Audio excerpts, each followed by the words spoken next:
മണ്ണക്കട്ടിയും കെടിയിടിയും ഒരു ഫ്രണ്ട്സാണ്. അത് മണ്ണക്കട്ട് രാത്രി പോവാ തുടങ്ങി ഒമ്മിച്ച്. രാത്രി പോവാ തുടങ്ങിയപ്പോ കാത്ത് വീച്ചു, കാത്ത് വന്നു. അപ്പൊ കെടിയല്ല വന്നു പോവിയേ.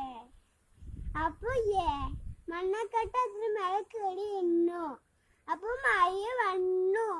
അപ്പൊ മണ്ണക്കട്ട അഞ്ചു പോവിയേ. അപ്പൊ ഇല വന്നിട്ട് എങ്ങനെ കുറവാടെ ഇന്നു ഇത്തിട്ട് ഒമ്മിച്ച് പോകുമ്പോ ഇങ്ങനെ മഴയും കാത്തും ഒമ്മിച്ച് വന്നു. ഇതിനോട് കൊകയുണ്ടാണ്. അതിനുള്ളിൽ പോയി ചാമിച്ചു ഇരിക്കുന്നു. ആപത്തില് ചായ